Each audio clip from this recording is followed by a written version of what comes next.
My name is Petar Jandric, and I wish you a warm welcome to the International Symposium on Democracy, Global Citizenship, and Transformative Education, New Perspectives to Understand, Engage, and Act Together. Today, this afternoon, at least it's afternoon for me, we have a wonderful discussion entitled Transformative Education, Developing Global Citizenship. We have two participants. One is Ingrid Reite Christensen from Norway, and the other one is Karl Peterlini from Austria. And they will be speaking about transformative learning, whether it's more than a magic formula, and they will explore the potential role for social media in education when working towards developing civic engagement. So I would like to invite our first speaker, Ingrid, to give us her presentation. Hello, everyone. My name is Ingrid Christensen. I am from Norway. I work at the University of Southeastern Norway. And today I am going to speak about the digital citizenship and civic engagement. These themes are large themes. It's about a digital development, and it's also about the morals of democracy and citizenship in school, and it's also the development in school. What is the school supposed to be about? So I have a survey. Me and my co-authors, Heidi Bisset and Li Hong Huang, we were developing a study that from the ICCS survey, which is a worldwide survey about democracy and citizenship in school among 14-year-olds, to look for civic engagement and through using digital tools. So I will go more into this, and I will share my screen.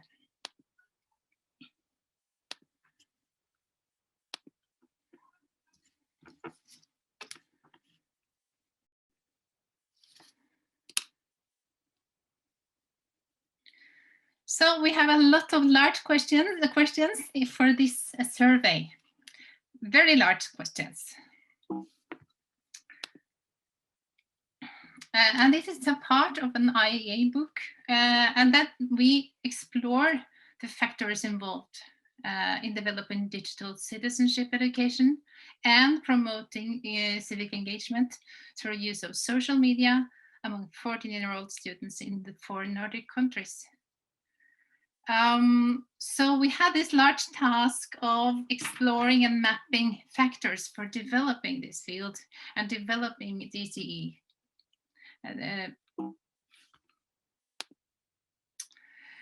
Part of this is, of course, social media, and it is digital citizenship, and it's also digital skills. These are very what we have in school from before this ICCS is like digital skills have been working on since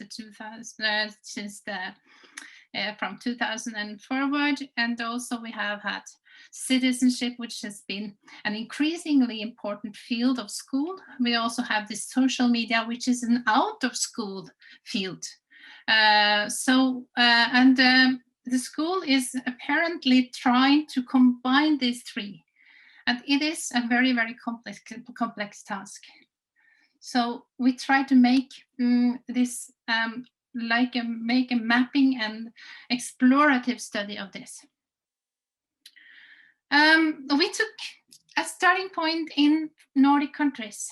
We see that the Nordic countries have been very well equipped materially and also with digital tools in school for a long time. It is also accounted as stable democracies. It has also long traditions for citizenship education in school. In Norway, it has been very important since the 1700th century, actually. And also, it also can be counted like this is the best case scenario for developing digital citizenship. So the question is if it is. And also we try to see what is characterizing this development. So we have this research question. So we asked which factors are important in promoting digital citizenship in school, and then we had different groups for politicians. This means in the curricula, for teachers, in the survey, and also in a survey for students.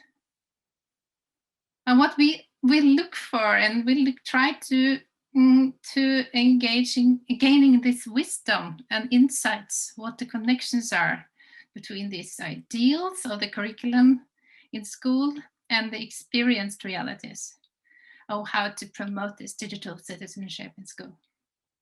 And we can ask some questions also. Are we hitting the target? Where are we on this way? It's like a tentative road that the school is not very, well known for us.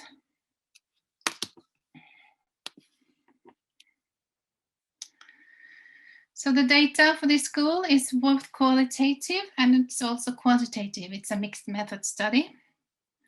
We try to kind of follow, like comparing, not following a path that is coherent, but we try to follow different kind of data sets to see what this field is like. So we had the data from the school curricula in Norway, Sweden, Finland, and Denmark. Before 2016, we had to do that because we had ICCS 2016 data. We had this 2016 about technical equipment. It was the principals reporting on technical equipment, and it's also the teachers' reports on their own preparedness for teaching digital citizenship, and also students report on their own engagement and civic engagement through using the social media and using digital tools.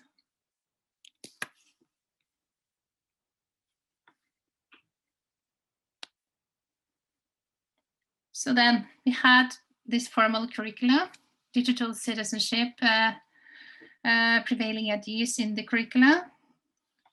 So this is the Danish Fællesmål, the Norwegian Generell Del. It's the national curriculum for education, national core curriculum for basic education in Finland, and also Swedish core curriculum. So they all had this common part describing citizenship and also digital tools, and we also looked for if they had even the concept of digital citizenship.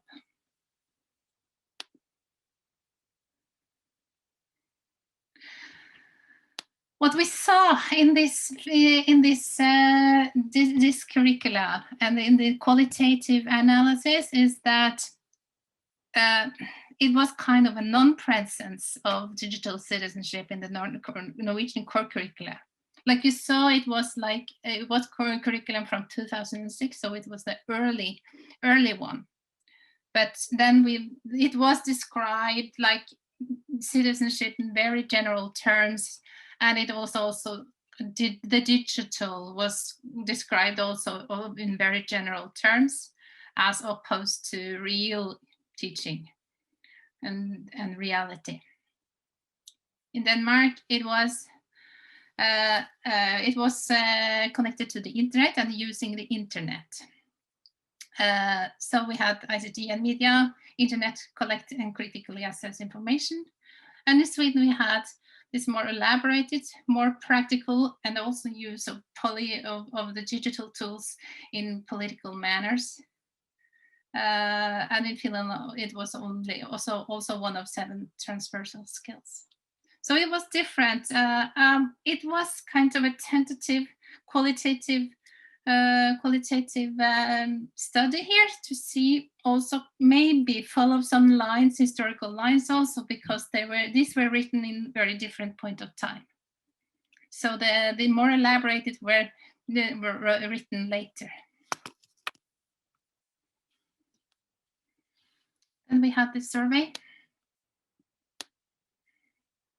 the ICCS data, and the responses from, it was 214 teachers. We had 630 principals describing the technical equipment, and we had a lot of students, 18,962 students. And we had 669 lower secondary schools. I see these numbers were a little bit messed up. But these were the informants. So the schools, the study shows that the schools are technologically very well equipped. So it was access to IT equipment in school and at home, and how teachers use IT when teaching. Like we see here, we have this overview over how many items or devices of IT devices in regular use in student homes. We have a lot. Like you see here, it's if you follow the gray and the black.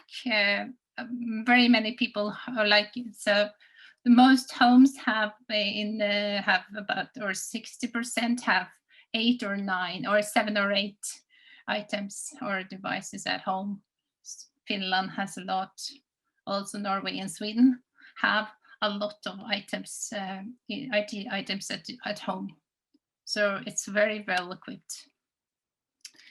And then we have the teachers' access to and use of digital devices.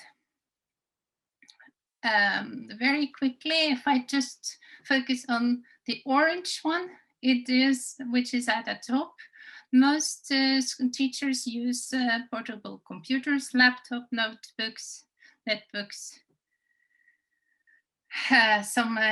in some way or another. And also, so many schools also use digital desktop computers. So it's also a quite high percentage of the use of internet or digital devices in school. A lot of numbers now in very short time, but I move quickly forward. Then we have teacher training and feeling of preparedness. How prepared are the teachers, and how much are they trained in the using? For instance, it's here the responsible internet use, which was the focus and the question in the ICCS survey. What we see here is that most teachers feel very, very well prepared in all the countries. Norway is the more confident one in this one, but the training is quite low. So the formal training and the competence may vary, but they feel very confident on an overall basis.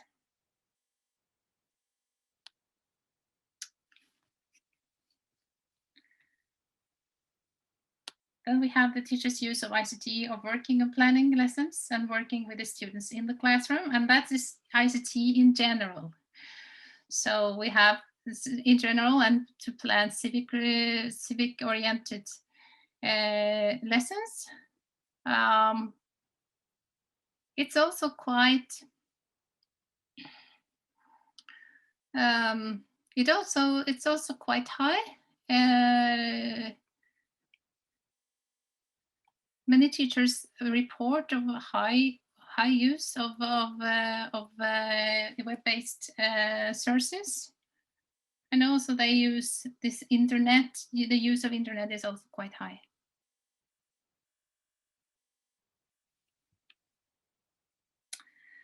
Okay, then it is the students reporting, and this is. These are the students' responses. The ICCS survey, they have very few answers about this. So it was like kind of of finding some measures that could go into this and try to see how we can use them. The students are on a general basis quite they are participating, but not very many of the students are. So it's quite low participation in the wider community. They were also asked if they thought that they will or expect to have more, to engage more politically later on. It's also quite low, but it's higher. So it's kind of a vague response from the students, which I can see from these findings. And when we analyzed it, it seems that they don't see the social media as important to use in school or in the school setting, maybe. We have a lot of questions from this, and also the students' willingness to participate in the social media. It's like a confidence. They maybe see themselves elsewhere in the future.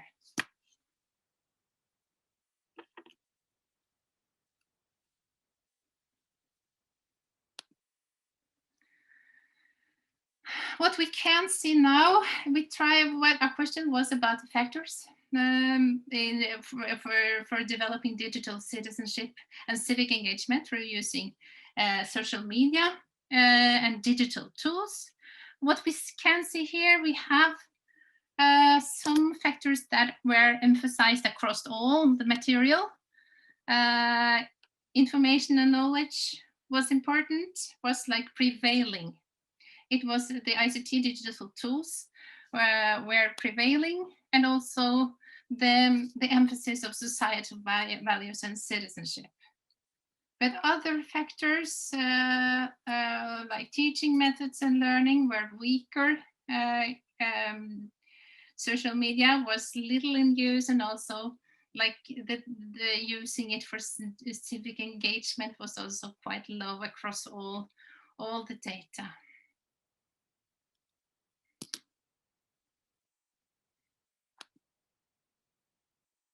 So what we see, I'm sorry for this one, when the digital citizenship in school is a field that is very much wanted. What we can gain from this wisdom, we can gain from this data, is that the school administration says yes and amen to the digital citizenship through using social media. Also, teachers feel confident about this, although our data are a little bit, we need more data on this. They feel confident about this field somehow. And students say, maybe, if I am going to interpret this, the students, they say, yes, but maybe not, or maybe not like that.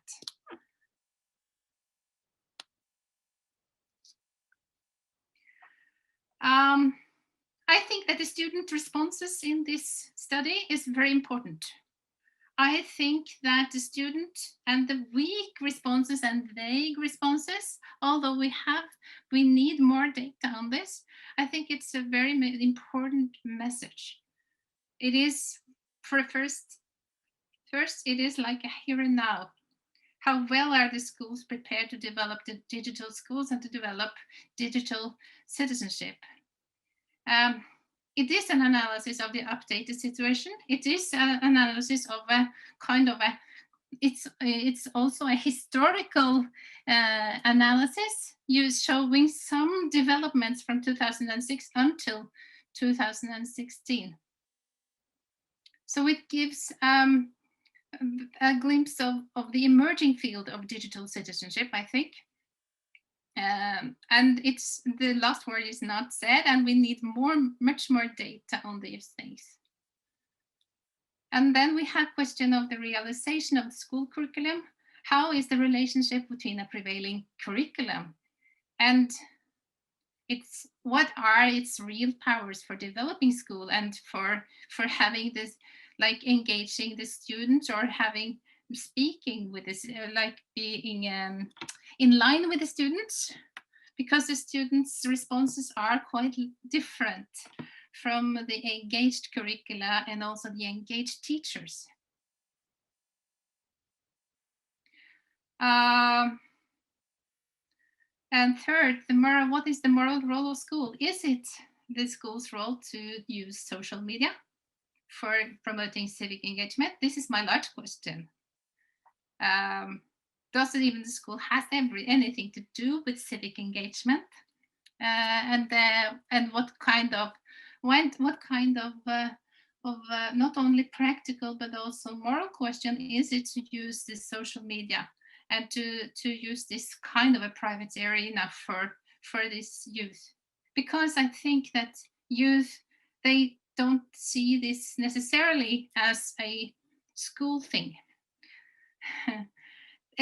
My daughter, she is 15. She says that she's not politically engaged, but then she also said that she spent all the day on Saturday by discussing with some people in the US about racism. But she's not, and that of course using social media. But she tells me she's not politically engaged. So I think that the message of this youth in this study is not a weak one. It is a kind of a signal of a game change here. And I think that the youth might be game changers. So I present this study as kind of it is not finished. The data we have used have been giving us some keywords and some important issues to think about.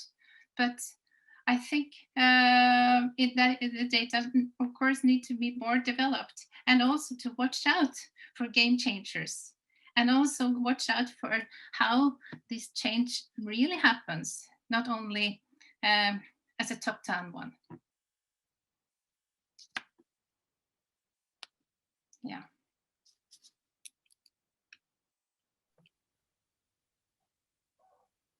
I think I will have said my last word there. Thank you very much for this really, really nice presentation. Especially, I liked the way you interpreted some of these numbers. And I think we are definitely going to talk about it a bit later, as far as I see in the chat as well. But before we move on to questions, I suggest that we speak to that we first see Hans's presentation. So do we have it, Miranda? I think Hans had a plan to speak. Did you want to show the presentation or just go ahead and discuss your experience? Like you want, but the presentation is recorded, so I would prefer to I think play the recorded presentation. But we welcome your live voice, and the audience also has access to the presentation you've already recorded that they could watch at another time. So the floor is yours. Thanks. Sorry, it was a misunderstanding. I should say something, or only a short welcome? Yeah. Okay. Or maybe we should just just first tend to these few questions from the chat, and then maybe, I mean, the idea was here. Question of the chat, yes, yeah. Yeah, the idea was never mind. So just the question for Ingrid, maybe. Yeah, probably. So Ingrid, what do you think of this? Could it be that the students don't see social media as a site for civic engagement, or that they see it more as a tool for entertainment? It's the social media. It's a very good question. I think that the social media it's partly private. It's like a private public issue. So it's a very complex one that I don't think that the school has in reflecting on the complexity of social media, and also how the students are using it. It is the private space, and it is the identity marker of the youth that they are developing. So it's something very, very personal. And it's very, like, they are very, very, very cautious about how to use it for the world around, and they try to control their identity and to control things. So engaging, like, we want them engaged, and if you to use Westheimer and Kahn, they will say that the more you engage in society, the more people you take responsibility, the more you're visible, the better citizens you are. And I don't think that youth are recognizing that those dimensions at all. I don't think that maybe they would do that, but it's also controlled. So yeah, my mouth is full of question marks. Yeah. Social media is the question of social media is really difficult. It's always, and then there's the question of who gets there, who doesn't get there. I remember those early Facebook studies where pupils, for instance, students didn't like their teachers or parents to come over into these social media spaces and so on.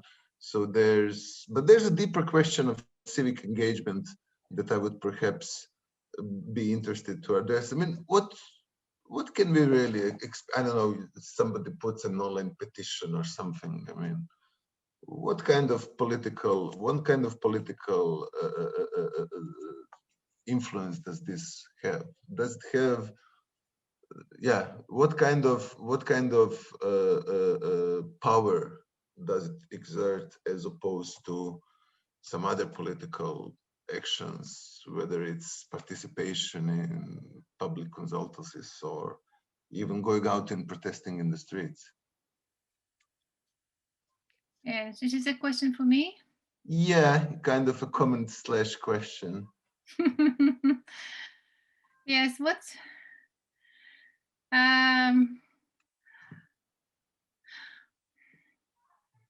I don't know if we are expecting that the students are, is it an ideal that the students are going out to change the world?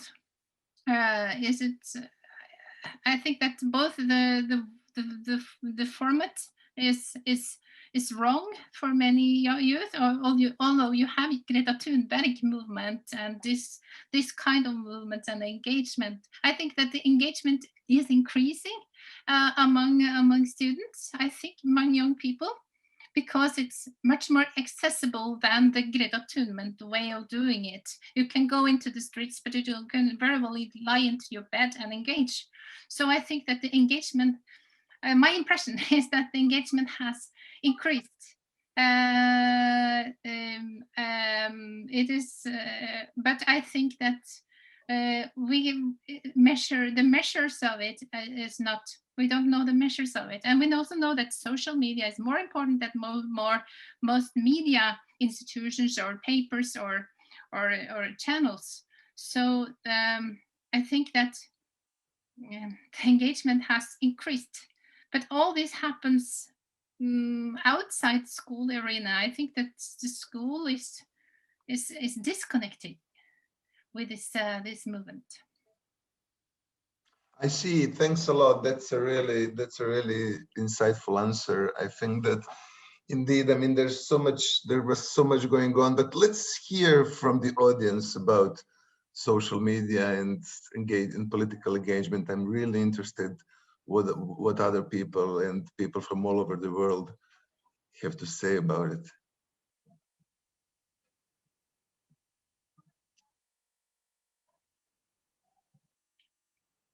Sure, Paul. Thanks, Peter. Thank you so much. And Ingrid, I like your answer. And I think we touched on this a little bit in the last few days, but the difference between democracy 1.0, which was very staid and unidimensional and flowing in one direction, to democracy 2.0, where we've got a bit more of a chaotic environment, and you can have these atomized groups and movements, and people can take control and engage with social media. People are consuming, producing, commenting. We don't know right now. We're a small group. We're putting it on Facebook. It'll be on YouTube. People might watch it. They might share it. They might make memes. They might decry it. It might turn into other things. And so the audience, we don't know who the audience is, and we don't know how they will use it and perceive it. And so I think the democracy 3.0, which involves a lot more surveillance and algorithms and containing, but my own view is that at the same time, that we have much more democratizing options to create social movements, Arab Spring and Me Too, and I Don't Know More, and Black Lives Matter. At the same time, we also have an explosion, a viral explosion of entertainment and TikTok and other things and memes. And education seems to kind of be a silent partner in this because it hasn't really engaged in the really critical generative themes that Ferry and others were talking about. So education has often taught how to use the technologies, but not really to understand the meaning. And so at the same time, I'm very interested in doing research on this as well, the social media and citizen participation with Gina and Michael Holtzman, that we're inspired that there are spaces and there are openings, and even this entire symposium was done more or less through social media. But we're also in a very confused world environment with a lot of clutter. Does it really lead to bona fide social change? We see a lot of reactionary governments. My own conclusion, just to summarize, synthesize it, is that I think people around the world are contesting normative democracy, normative structures, and so social media provides an outlet. And for many people, it won't go much further because we often talk to people with whom we agree. Peter and I will have many discussions and we'll enjoy it, but we're not necessarily going out talking to neo-Nazis or others, and maybe we should, and how do we do that? But, and so this is, I think, what we saw January 6th in the US. Those are just some thoughts, but I like the notion. I think we have to really problematize social media. It's not, you know, not just some people with memes and selfies. There's a real profound feeling. And when we talk to our students, I'm sure it's the same for you. Most of my students don't read newspapers, watch the news. They open up their Facebook and they have a curated view of the world with comments. And so, it doesn't mean they're disconnected. It means they're functioning differently than the formal participation. So, but I like your study, and I'm interested to know ourselves in our own study, why are educators so aloof and resistant to engaging, and often they're in structures that don't allow it. But that's really the key for allowing the formal schools to engage. But anyways, thanks for your participation. Thank you very much, Paul. We are now roughly at the half of this session. So now Miranda is going to stream Hans' presentation so that we can have a little bit of a discussion about Hans' presentation as well. So thank you very much.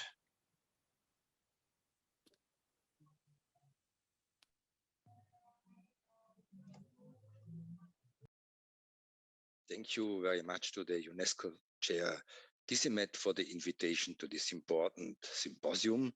Thank you to Paul, Karl, and the whole staff. It's a great opportunity for scientific exchange. So best greeting to all of you on behalf of Klagenfurt University in Austria and our new UNESCO Chair, Global Citizenship, Education, Culture of Diversity and Peace. Perhaps already the title of my presentation reveals that I'm oscillating between an idealistic hope and a realistic stubbornness.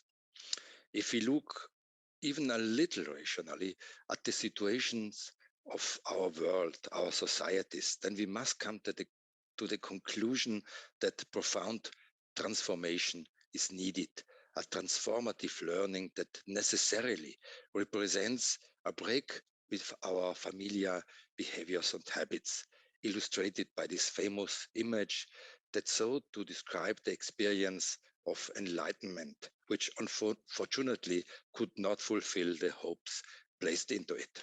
We have destructive constants in our human history, and one of the most destructive is simple war.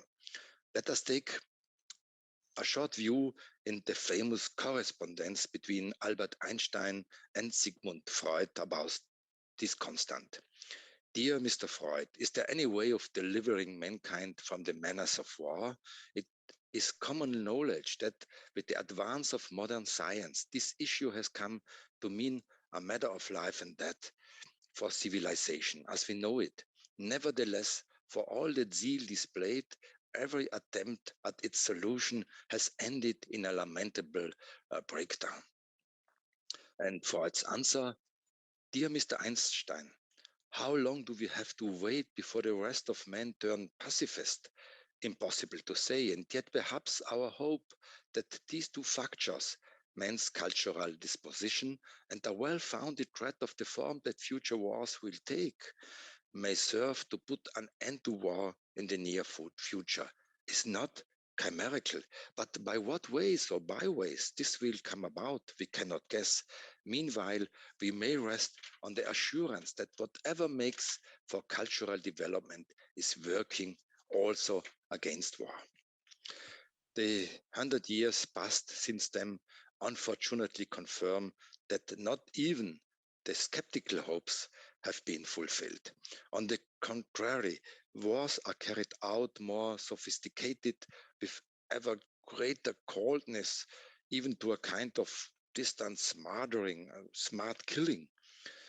And the medial communication makes the suffering no longer comprehensible. Can such a constancy ever be interrupted, ever be transformed?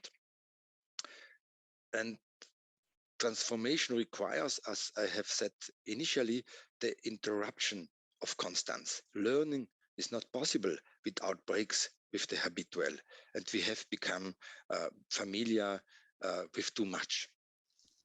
We have the constant of great social and economic hardship in many parts of the world, of which hunger is the most extreme form, but all stages towards this most extreme form are equally painful.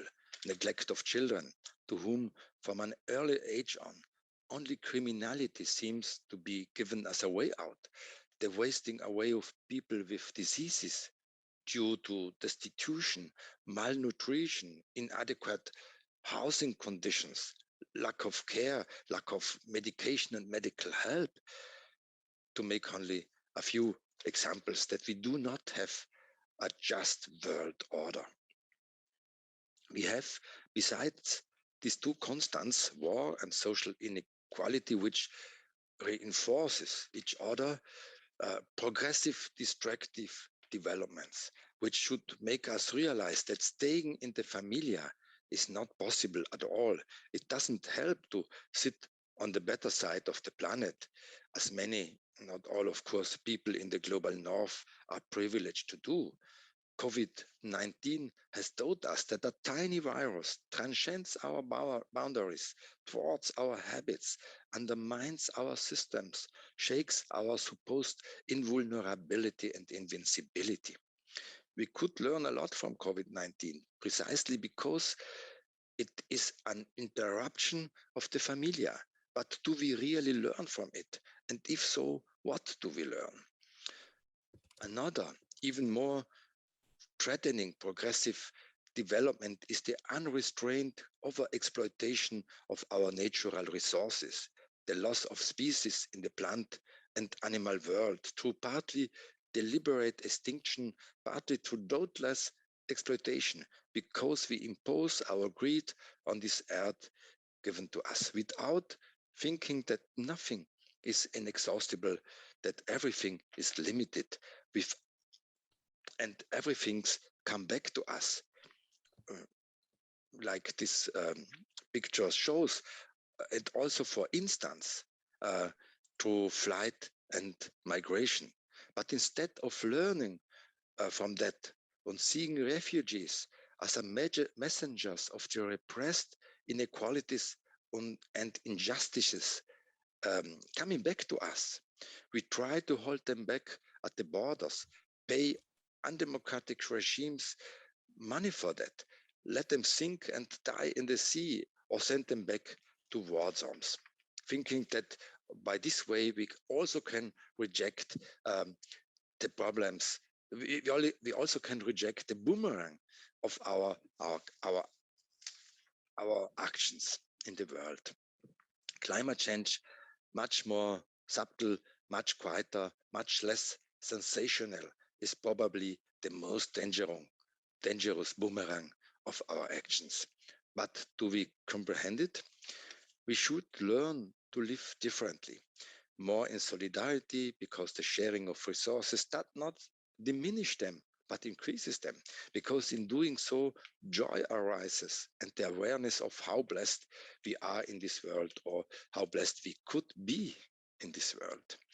We should learn, but can we do that at all? And if so, how? What we like to leave out of the many theories about learning is the principle of negativity. This does not mean that we only learn through negative experiences, because that would only be one half of the principle. It is true, if a child burns his hand on the stovetop, he learns to pay attention next time. But if it were that simple, we should have learned long ago to avoid wars, because war is a painful experience. We should have learned that it is much better to negotiate endlessly and find compromises, because then both still win much more, while in war everyone usually loses, even the supposed winners. We should have learned from COVID-19 by now that it doesn't help if the rich half of humanity injects itself with vaccines if the other half remains unprotected. The principle of negativity has a second side, namely, it means negativity as negation of the familia, as break with the familia. If we want to learn, we have to break with the familia. This means what we already know, what we believe as secured knowledge, as proven behavior. We have to give this away, at least for a moment, in the moment of learning. Otherwise, we do not learn the new, otherwise we only confirm the old. But in the learning process, this is a fragile moment, because by letting go the known, by not having sure the new, we are not protected. We are not protected anymore by our previous experiences, by our previous knowledge. We have to let them go and jump over an abyss whose other side we do not know. The familiar no longer applies, the new is not yet there. Learning depends on this uncertainty of the familiar and on the courage to jump. A beautiful song by the German protest singer Sarah Lesch says, "Courage does not mean not being afraid. Courage is when you jump despite it, despite being afraid." And this is exactly what we have to risk in every moment of real learning, learning the new, learning in a transformative way.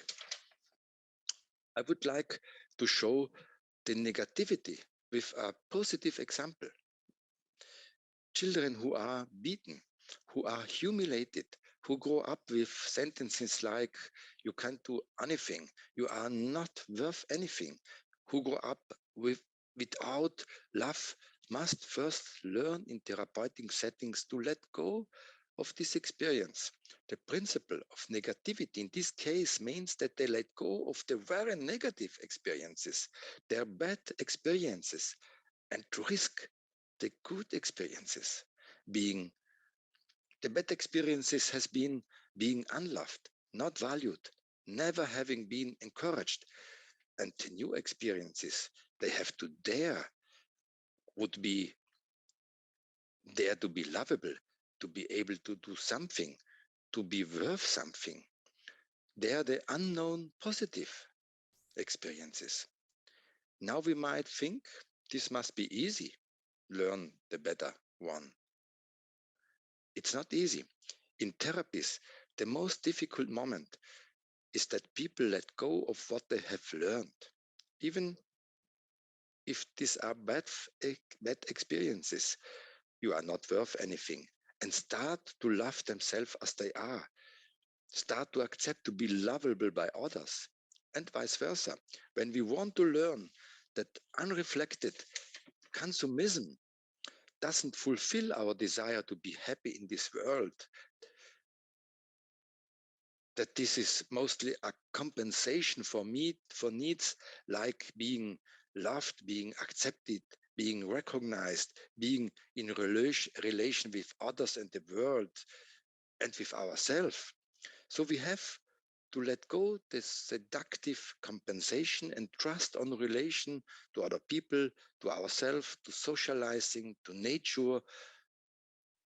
We have to learn that breathing half air is much more joyful than a lifestyle which destroys the world and makes us empty and sick. Do we learn this? Can we learn this? I did not choose this image, this next image, by chance, because it fits, of course, the wounded children's I have spoken about, but it also points to the imprisonment of individuals and societies in their patterns. The artist is concerned with the coming together of split worlds in a common world. We are the wounded children, which have to find each other and to find ourselves. The principle of negativity in this context means by this that the familiar must be given up for something new we don't know. We are used to an oppressive world, a world where the stronger makes war on the weaker, where the weaker either fatalistically accept their fate or challenge the stronger by violence. We are used to a competitive world where one's own happiness demands the price of leaving others to their misfortune. The abyss here means we must learn to distrust these supposed securities. We must give them up and dare to take the jump toward the unknown, toward a world in which giving brings much more than taking, because giving means also that we would get, in which believing in a world in which economy activity based on solidarity brings more happiness for everyone, even for those who are already successful now, because they no longer pay for success with that inner emptiness that we cheekily call burnout, for instance. Is there a way that we can promote such learning across habits and fears? I don't believe in simple recipes, in the magic stick. The learning I have described is learning as experience. Not only do we have, according to John Dewey, learn from experiences by reflecting then, um, but learning itself shows up as experience. Experiences, however, we cannot control them. They happen to us. This is the problematic thing, seeing and understanding learning as experience. It makes problems, but we will discuss about. We can't decide to make experiences in the meaning of real learning something new, learning a better style of life, better behavior in this world. We can decide to go on an adventure trip, learning something. But what we experience there, what we really learn there, cannot be planned. The whole journey may be boring, passing us by superficially, but then something hits us deeply when we are maybe already home. An aha experience that may change our view of the world or not. What then? What's the point of talking about transformative learning if, in my understanding, we don't have a handle on it at all? It's an adventure we expose ourselves to with no guarantee of success. It is the leap, the jump over the abyss, no curriculum, no didactic tricks, no pedagogical approaches will save us, will give us a secured success. The output will always be open, whatever we try. This is a principle of, of learning, of understanding learning as experiences. It is perhaps interesting to note that the French philosopher Quentin Hardy hoped that the corona crisis, as a rupture of our habits, would give us an existential angel's jump, as opposed to the necessary social transformations. Where I see an opportunity is not so much in imparting or even inculcating knowledge, but in opening up learning spaces in schools, in institutions, in society, where experiences can made in a secure setting. What does it mean to have an experience? It means trying something without knowing how it will turn out, without being judged on how it will turn out. This is an important point. Without being judged on how it will turn out, trying something new.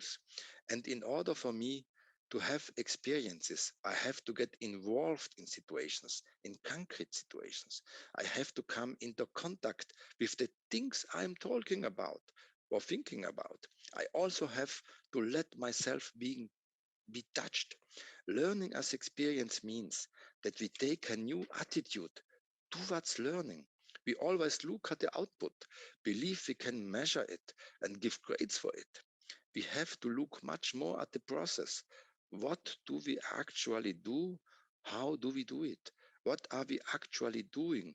How are we doing it? How could we do it differently? When we relate to the things we buy and then perhaps throw away, to the air we breathe, to other people, to the world we live in, to the suffer of others, then our empathy grows. This is my real and only hope. Putting ourselves in a relationship can let grow empathy, promotes awareness of the value of things, of the life around us, of animals, of the world. But we have to be encouraged to accept being empathic, getting in touch with the things we are doing. We have to be encouraged to risk relationship to ourselves and to others. This learning, what I'm speaking about, learning as experience, is not controllable, it's not steerable.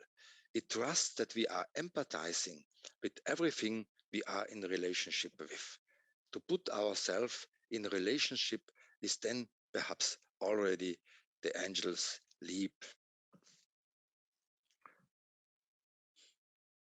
I have not talked about global citizenship now, but about the prerequisites for it. Here we find another dilemma. How can people experience themselves as citizens of this earth when they live in national context? When the consequences of our economies and actions are far away because it's concerning other people?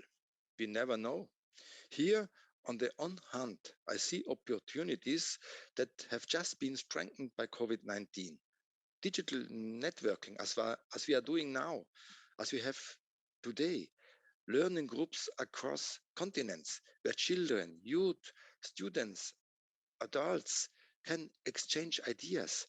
On the other hand, we have access everywhere to the problem of this earth, to which we can relate our consumption patterns, the imports of goods and how they are produced, how we use and throw them away, our migrant neighbors, and the misery of refugees. They are not far away from us. They are on the boundaries of our nation states. The forest on the edge of our city, which you could discover newly, connecting it at our contribution to the climate change. Here too, It is a matter of learning spaces in which experiences, in the sense of relating, are made possible. This may sound modest, but these are steps we can really do in order for us to learn that we have a common world and can only survive together. We do not have to do the big thing, like becoming universal citizens. That would be a label, or at least could be only a label, an attitude of those who can afford it. We must, where we are, get in touch with this world, or relate to the reality in which we are in our life worlds, get in touch with them. With this, we are in some way necessarily citizens of the earth, because the earth is everywhere we have our feet on it, and where we try and learn to be aware of our footprints. Thank you very much.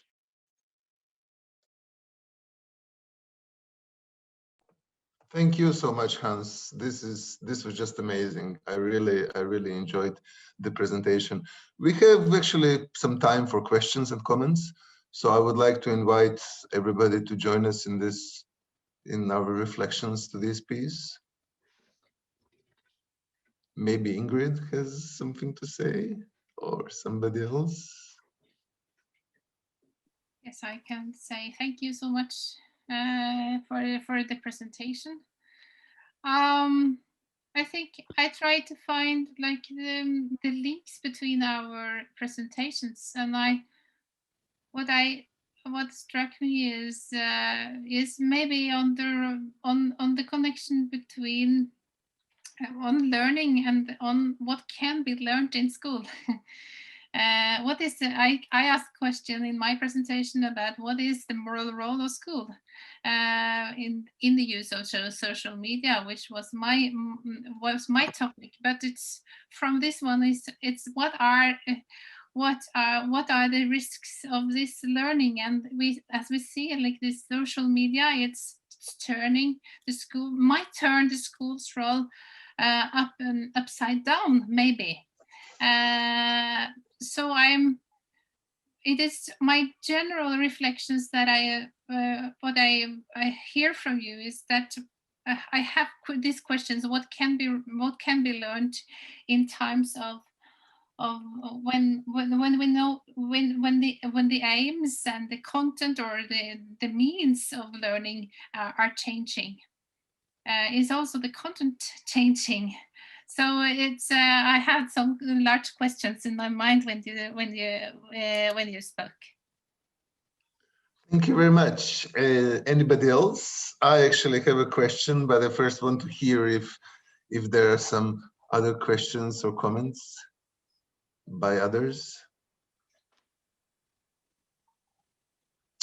Well, sadly, then I need to go. Well, my question will be about,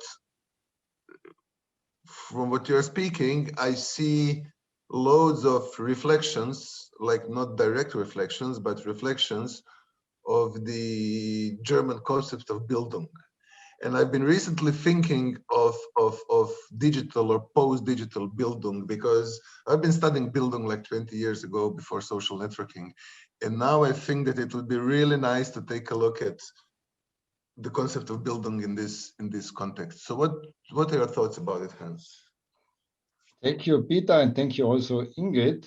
It gives me the opportunity to link my presentation and your question also to Ingrid's presentation, which I found very important, and also to the comment of Paul, which is also to take very serious, because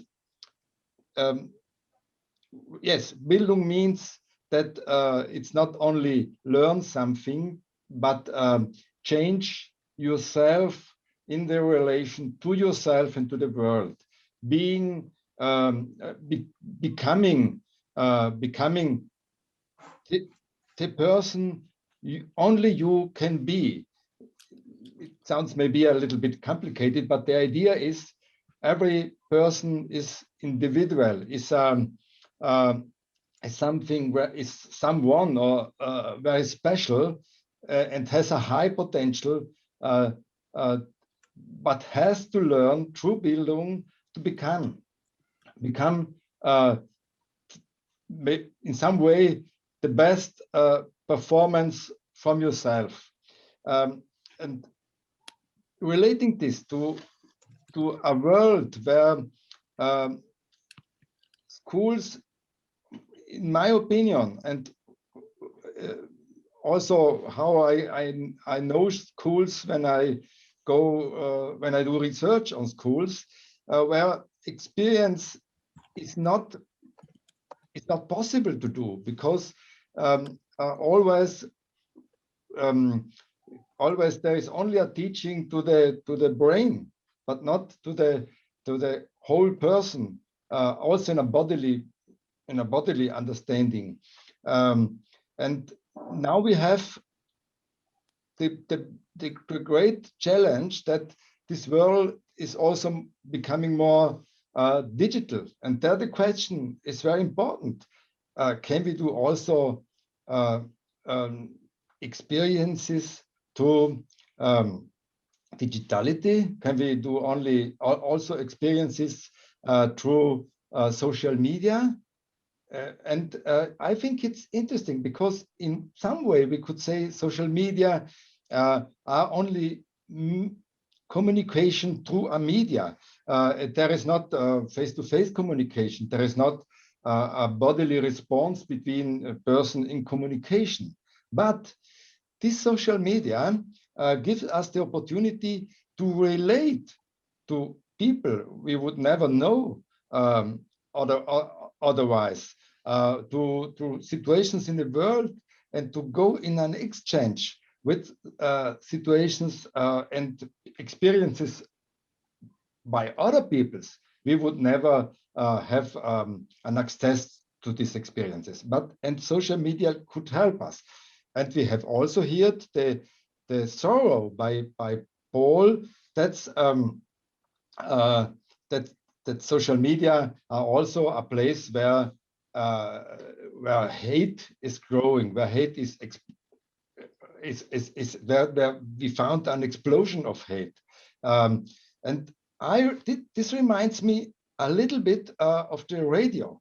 It was an instrument that when it was developed, it was an instrument that the intellectuals did not take seriously. And only the Nazis recognized its value for propaganda. Hitler could bring his hate messages into every living room. And this was one part, an important part of his terrible, monstrous success. And it took a long time for radio to become a democratic medium as we know it today. So the research of Ingrid and also Heidi and their colleague is very important. Social media are shaping communication in a new way. And this means, according, for instance, to Marshall McLuhan, also shaping the structures of societies. And what does this mean for questions of global education in this understanding I have spoken about, in this understanding of that we have to experience the other, that we have to relate to the others. What does this mean for question of global empathy? Yes. Okay. Thanks.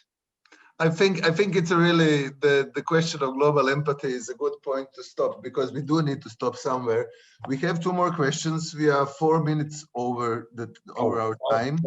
So I suggest there's 1 question for Ingrid, 1 question for Hans, 1 minute each, and let's wrap up. Okay? Ingrid, please first. The first question is for you.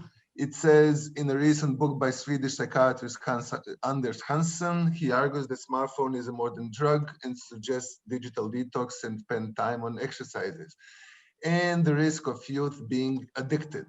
Do you see any reflections in these countries or around you on taking balance between becoming more digital citizens as global citizens, taking advantage of digitalization? Okay.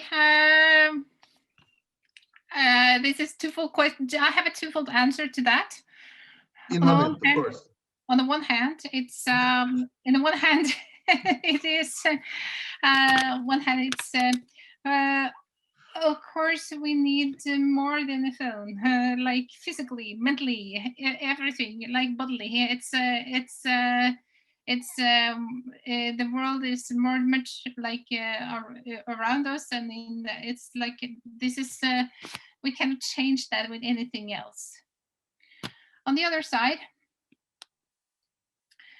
I think that this social media has changed the game already. It is how to engage with the world. If we look at Dewey, if we go also into Hannah Arendt, it is how to become with the world. And I think that the social media has been so central in the becoming project of not only youth, but of all the people. It is entertainment, of course, but it's also information, it's identity in making. It is about how to relate to the world. So I think that is a very, very important role of the school. Of course, like the body and the communication and the non-digital it can never be replaced. But I think that the challenge for the school is that they treat this as a very separate domains. I think it has to be separate, to be treated much more in line or dynamically. I think it has to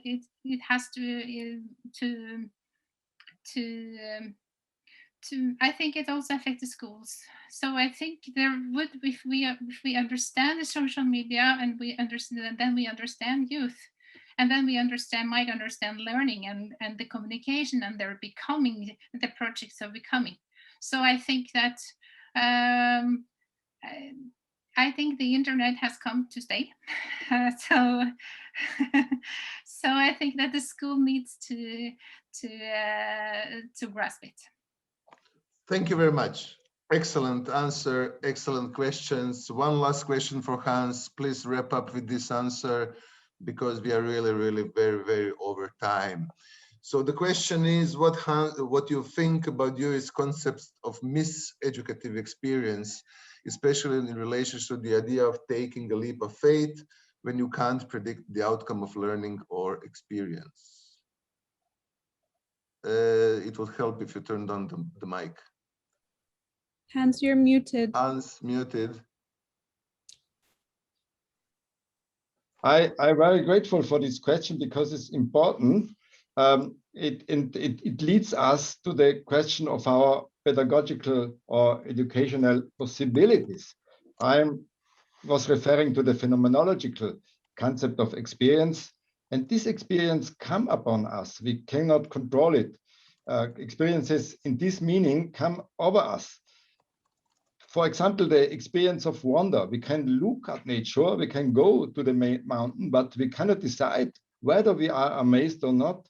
Or another example, we cannot decide to be ashamed or to blush.